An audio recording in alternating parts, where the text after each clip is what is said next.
Hey, what's up everyone and welcome to Daily Code Buffer. In this video, we are going to see how to implement Redis using Redis client in Spring Boot. So let's get into it.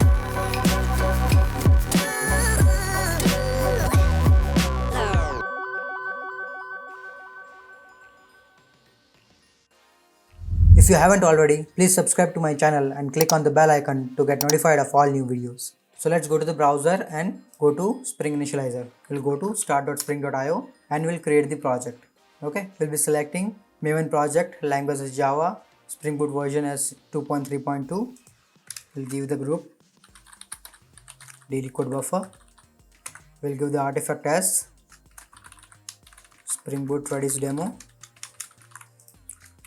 Let's just remove the package information. Our packaging would be jar type, Java version is 11.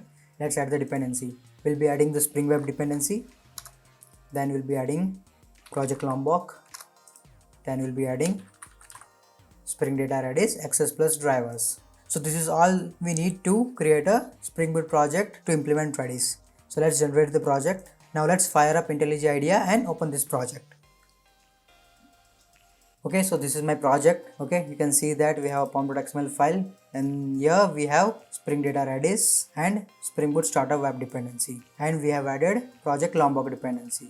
So here we'll be working with Redis client. Okay, so for that we have to add Redis dependency over here. So let's add that. Okay, here we'll be adding Redis. Okay, and version will add 3.3.0. Okay. Now if you go to our source folder, we have our Spring Boot Redis demo application.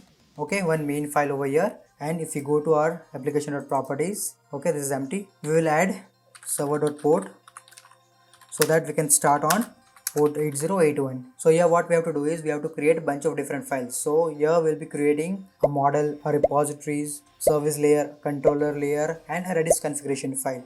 Okay, so for all this we'll be creating a different packages, and inside those packages we'll be creating a different files. Okay, so let's create those packages and create the files inside those things. So let's create a package, model,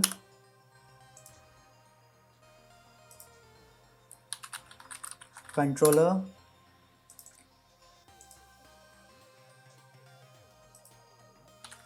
we'll create a service layer,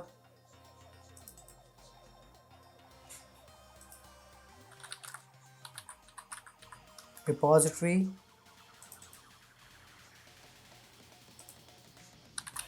and config. Okay, so we'll be creating one user model over here. Inside the model package we'll be creating a user controller. From that we'll be doing a routing, and we'll be having a service layer and a DOA layer. Inside that DO layer we'll be connecting to Redis server, and inside this config package we'll be creating a Redis configuration file. Okay, so let's create a model first. We'll be creating a user. Okay, inside user we'll be creating private long ID, private string, first name, last name, email ID, private int age.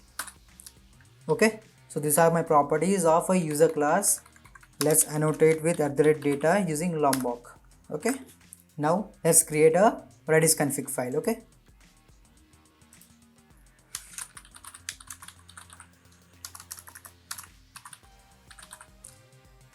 so as this is a configuration file, I will annotate with configuration annotation. Okay, here we will be needing two things. One is Redis connection factory that is being used to connect to Redis, and the other one is Redis template that is being used to interact with Redis using Redis connection to store the data. Okay, so we'll be creating two beans over here. So let's create those things first. So we'll create public Redis connection factory. Okay, we'll annotate this with @bean. Here we'll create Redis standalone configuration class, Redis standalone configuration, Redis standalone configuration equals to new Redis standalone configuration. For this Redis standalone configuration, we will set the host name. So I'm using Redis in my local machine, so I'll be using localhost. So 127.0.0.1, and we'll be setting Redis standalone configuration dot set port. So port is 6379. So 6379 is a default port for Redis, and my Redis in my local system is working on the same port. Okay, and you can set Redis configuration dot set password. Okay, so if you have set password for your Redis, okay, so at that time you can use this password over here. Okay, I have not set, so I won't be using this. Now generally if we are doing a production grade application, then all this information like host name, port name, all those information will be storing in a properties file or a YAML file. So we'll be externalizing those properties and we'll be using those properties over here. Here we are mainly focused on how we should get started with Redis. So I have just added those properties directly inside this file. But when you are doing it, you can externalize those properties and you can use it that way. Now we'll create a Redis connection factory.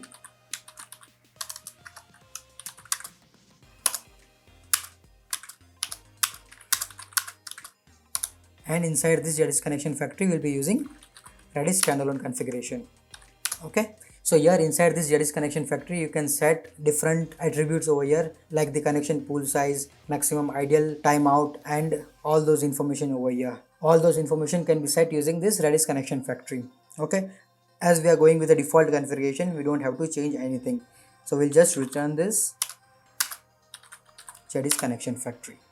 Okay, so now one bean is created. Now we'll be creating Redis template. So we'll use public Redis template,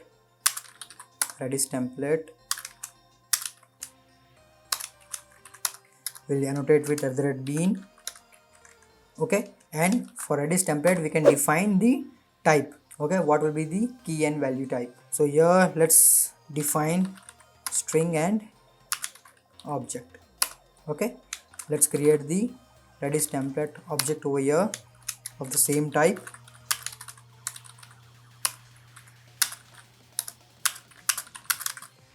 Okay, so this is my Redis template object. Now we need to set some of the properties for this Redis template. So Redis template dot set connection factory. So the connection factory would be the connection factory that we created over here. Okay, so we pass over here. Then we have to specify set key serializer. So here we need to define our different serializers, like how my keys, values, hash keys and hash values will be stored.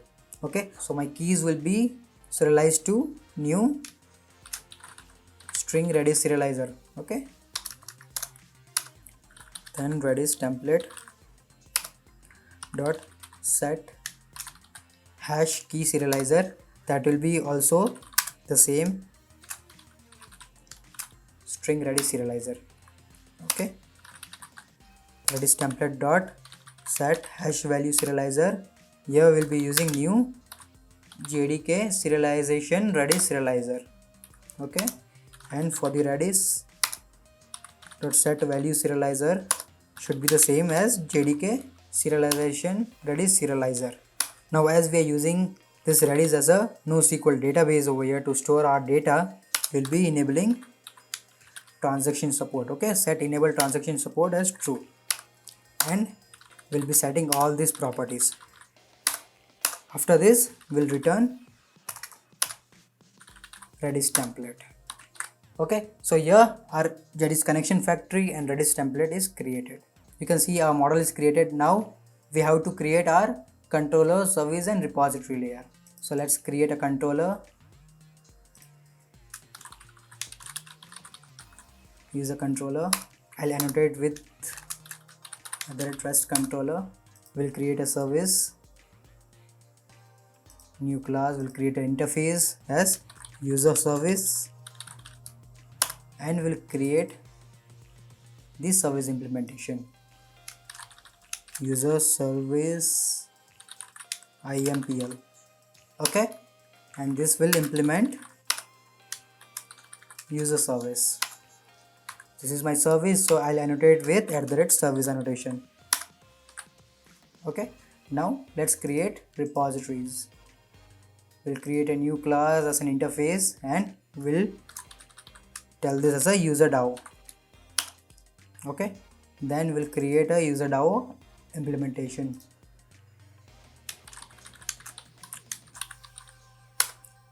That will implement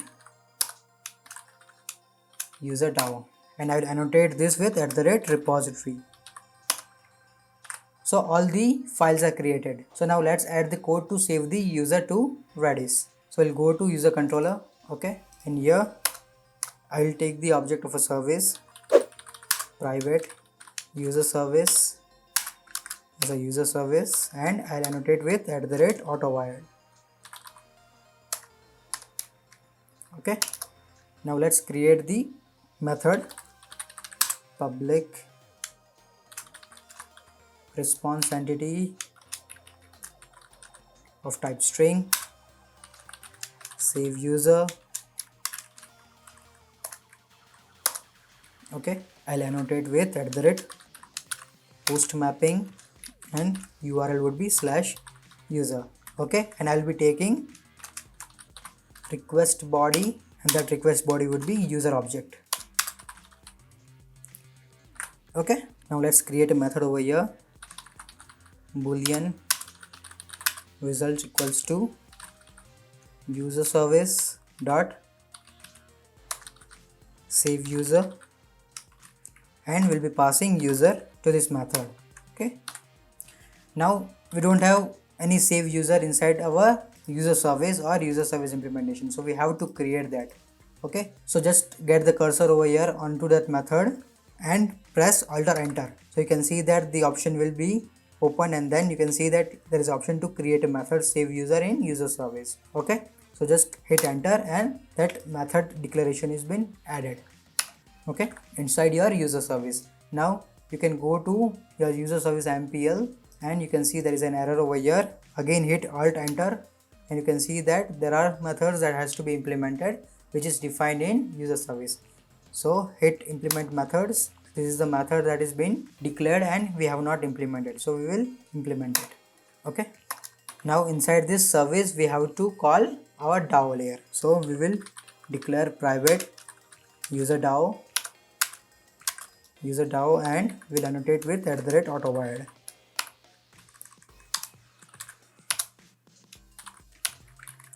And from this service we'll be calling the save user of user DAO method. So user DAO dot save user. So the same way as service, the save user is not exist in user DAO as well. So the same way we'll create the method. We'll hit Alt enter, create method. We'll go to user DAO MPL, Alt enter, same way, and implement the method. Okay, now from here we have to save the data to Redis. Okay, so here what we need is we need Redis template over here. We'll do private Redis template, and we'll annotate with @autowired. Now we'll be storing all this data to one of the hash, so we need a key for it. So I'll just create a key for it, private static final string key equals to user. Okay, now let's add try catch block over here.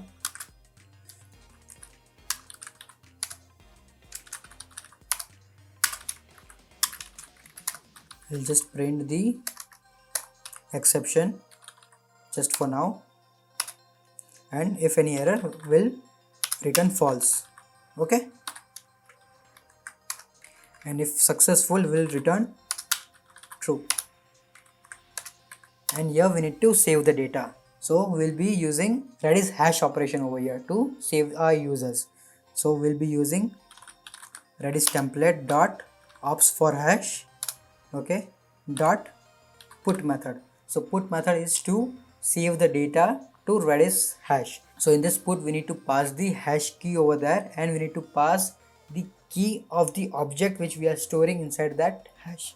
Hope this makes sense. So we'll use put and we'll pass the key as a user, and inside that what we'll use, we will use the user's ID as a key for it and entire user for its value. So we'll use user dot get id dot toString, and we'll use user to save. Okay, so you can see that we have written the entire code to save the user into our Redis server. So still one thing is left. Redis won't understand our Java objects. Okay, so what we need to do is we still need to serialize the object that we are storing. So we'll go to our user and we'll implement serialization. Okay, now let's get back to controller, and then we need to complete this method as well. If we got result as a successful, okay, then we'll pass return response entity dot okay user created successfully, else we'll return response entity dot status http status dot bad request dot build. Okay, now this entire flow is complete. So let's create one more method to fetch all the data which are been stored into Redis. Okay, so we'll create a method public response entity, and that will be list of user, and we'll name as fetch all user, and I'll annotate with @get mapping, and my URL would be /user. Let's create the object list of users. Okay, and users equals to user service dot fetch all user. So this method is still not created. We have to create this fetch all user method into our service IMPL, DAO and DAO IMPL, and from that we need to fetch all the data from Redis server, and we need to get back and pass into a JSON format. Okay, so before that let's do return response entity dot okay, and here we will pass users. Okay, so this flow is completed. Now let's create this method. Okay, this method is created. Now we'll implement the same method in service IMPL, and here we'll be returning return user DAO dot fetch all user, and we need to create this method in DAO and DAO IMPL as well. So we created in DAO. Let's implement the same in DAO IMPL. I know this is very fast for you, but you can slow it down and you can check again. Okay, here we will be creating list of users,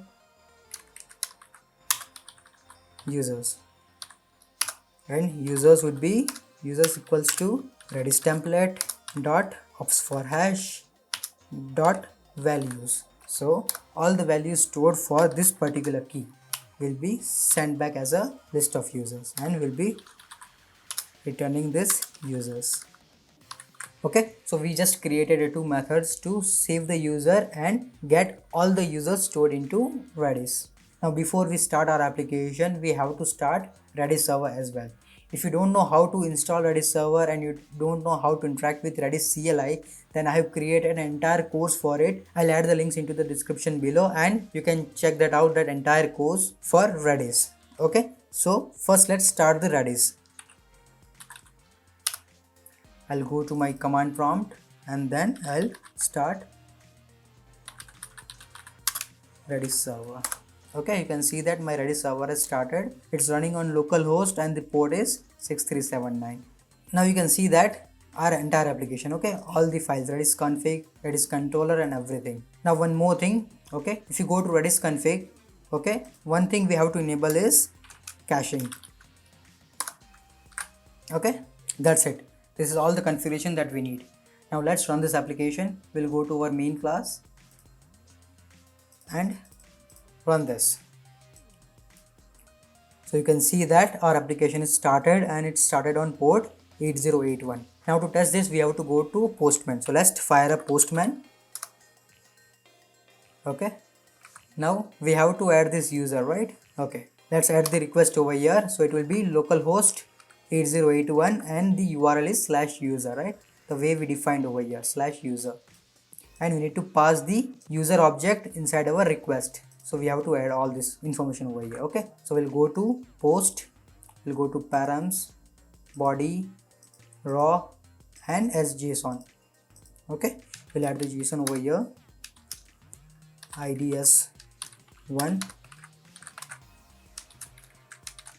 first name is Shabir,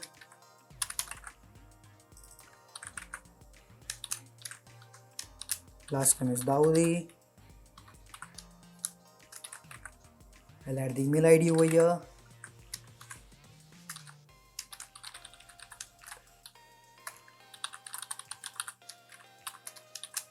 and age. Okay, so this is my request body, this is my request URL, and I have to do the post request. So let's hit send, and you can see that user created successfully. So my data is stored into Redis. Now let's add one more data. Okay, we'll add two, we'll add John Wick, john@gmail.com, and let's say is 32. Okay, we'll add that data as well. Okay, now you can see that we have added two users into my Redis server. Now to fetch that, we just created a get mapping request and the URL is same. Okay, you can see that if you go to our user controller, it's just /user and we change the mapping to get mapping. So from here we should be able to get all the users. So you can see that we are getting both the users. Okay, John Wick and Shabir Dawoodi. Congratulations, we just saved and fetched the data from Redis server. Now let's do one thing. We'll create a method to individually fetch the results for particular user. Okay, so we'll pass the user ID over here, and for that particular user we will fetch the data. Okay, so let's close the server. Now we'll add the method public response entity, and that will be of user because we are passing single user, and fetch user by ID. Okay, we'll annotate with @getMapping /user and / here we'll be passing extra ID over here. Okay, and here we need to get that as a path variable, and that path variable name is ID, and that will be long of ID. Okay, we'll create the user object as a user, and user equals to user service dot fetch user by ID, and inside that fetch user by ID we'll be passing the ID over here. Once we get the object, we'll pass return response entity dot okay, and the body is user. Now we need to create fetch user by ID method. So just create the same way that we created earlier. We'll create the method over here. We'll go to service IMPL. Okay, where is service IMPL? And we need to implement the same method over here, and from this method we need to call our DAO layer, user DAO dot fetch user by ID. Inside that we'll be passing our ID, and we need to create this method inside our DAO layer. So this is created. Now we need to go to user DAO IMPL. Where is my user DAO IMPL? Here, and we need to implement the method. Okay, now the same way we will do over here. We'll create a user object, user, and this user should be fetched from Redis template dot ops for hash dot get. Okay, inside that we need to pass key, and we need to pass the ID, so ID dot toString. Okay, and then we need to cast the object. Okay, we'll do return user. So this method is created to fetch the user from our Redis server. Okay, now let's test it out. We'll run the application again. You can see that my application is started. Let's go to Postman, and my data is still stored in Redis. Okay, it's not in memory as of now. So you can see that we are getting the data. Now let's fetch the data first or second. Okay, we'll pass user ID 1, and if we hit send, then you should see that we are getting the data for that particular user. If we pass 2, we should get for John Wick, and if we pass 3, we should not be getting any data. Okay, cool. So this is working fine. Now let's create a method to delete that user. Okay, so let's create one more method. We'll go to a controller and we'll add the method public response entity, and this is of type string. Delete user, we'll do delete mapping. The URL will be user slash and we'll be passing the ID which user we need to delete. This will be taking as a path variable over here. We'll be giving the ID and this is of type long ID. Okay, now here we'll be adding the same code as we added over here. Okay, so boolean result equal to user service and we'll be doing delete user, and here inside that method will be passing ID, and if result is okay successful then we'll be passing the response as user deleted successfully, else that was a bad request. Okay, so now we need to create this method delete user. So let's create that method delete user, and inside user service IMPL we need to create a method here as well. Okay, and from here we need to call user DAO dot delete user and we'll be passing ID over here. Okay, and we need to create this method in our DAO layer. So we'll create in DAO layer and we need to implement in DAO IMPL. So we'll go to DAO IMPL and we'll implement this method. Now we'll use the same code as we used in save user. Okay, here we'll be using delete. Okay, delete should be from key and it should be id.toString. Okay, so this delete user is implemented. Now let's test it. We'll run the application again. My application is started. Now let's go to Postman. Okay, you can see that we have all the users available. Let's add one more. We'll add 3. We'll add Tony Stark.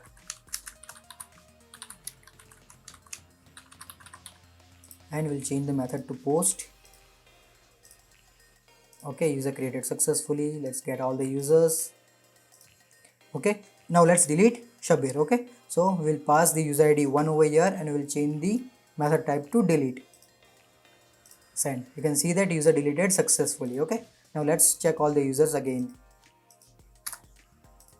So you can see that the Shabir is deleted from Redis. So this way you can create the delete method as well. So now only one method is left out in entire CRUD application. Okay, so what we created over here, update method. So that update method will be the combination of delete and save. Okay, so you need to pass ID plus you need to pass the entire request object also, what we need to update. Try that method out. I'll add this code into GitHub and I'll add that link in the description so you can check that out. And if you have any queries, then let me know in the comment section below. So I hope you like this video. If you have any queries or if you are facing any difficulties to implement this, then let me know in the comment section below. I'll try to resolve your queries as soon as possible. So like the video and happy coding. I'll see you in the next video.